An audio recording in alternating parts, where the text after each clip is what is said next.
Nisqually, your name, please. My name is what you asked Yes. for? I did. No, I'm not Peyton Ansley John Milton. I'm the agent authorized to represent Peyton Ansley John Milton as written in all capital letters. And how do you choose to go forward? Pro se, please. Okay, you even know the right term, okay? And there's no victim in this alleged crime. I might preface this with, I have gone to anti-kidnapping training. I was inhumanely subject to what I would define as torture. All right. Today we're dealing with one of the dumbest sovereign citizens to ever show up in court. This guy is trying the same old routine, acting like there's some secret script that will make the law disappear. The judge ends up laughing right in his face. And honestly, who wouldn't? How can you argue against reality like that? At some point, you'd think they'd realize the law doesn't care about their fake rules. But here we are, with people still falling for this nonsense.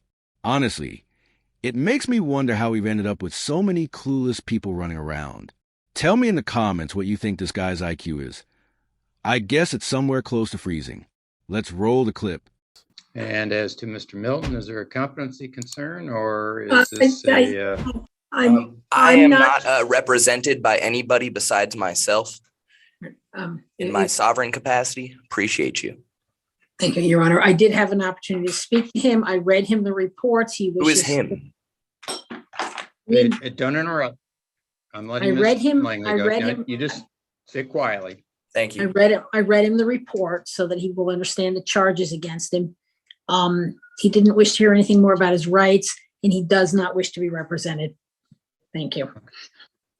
As the agent for Peyton Ansley John Milton, you are indicating to me that you're quite familiar with Peyton Ansley John Milton, and that's basically you. Is that correct?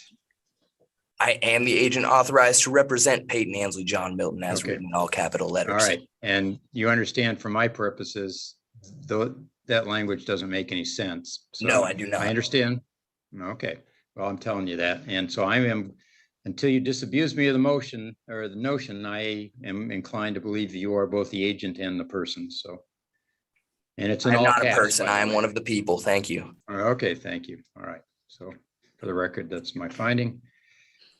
Yeah, hold on. We're not done. Okay. Have a seat.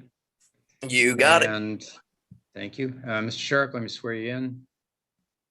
Swear the testimony and probable cause application will be the truth, whole truth, and nothing but the truth. I so swear, Your Honor. Okay, Mr. Sharp. So this information comes from a report of Officer Evers of the Lacey Police Department. She responded to an unwanted person complaint at a 7-Eleven store. Upon arriving, Officer Evers contacted staff who advised her that it was a white male, approximately 5'5", with a beard, wearing green long-sleeved flannel. Staff advised that he was intoxicated and belligerent. At one point, the male stated he would be waiting outside when they got off work, that they asked the male to leave multiple times and he refused. Once they called the police, the male returned to his Toyota 4Runner, that it was parked outside the gas station. Staff stated that they didn't feel safe, wanted the male trespassed. Officer made contact with the male and immediately was able to identify him as Peyton Milton. Officer knows Mr. Milton is a local transient that lives out of his car, has had several social contacts with him.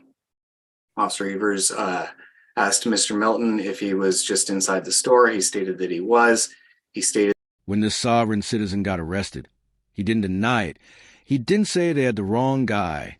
No, he said, I was too drunk to be responsible. Basically admitting he did it, then trying to dodge it because he was wasted. This is classic sovereign citizen logic. Thinking that if they say enough crazy stuff, the law magically doesn't apply to them. But come on, you're drunk at a 7-Eleven committing crimes, and your excuse is too drunk. That's laughable. They all act like victims, like the world is picking on them, when in reality they're just making terrible choices. Honestly, they come across like professional victims. Probably what happens when you waste money on one of those sovereign citizen programs, online. Anyway, let's jump back in, because this guy is about to make things even worse for himself.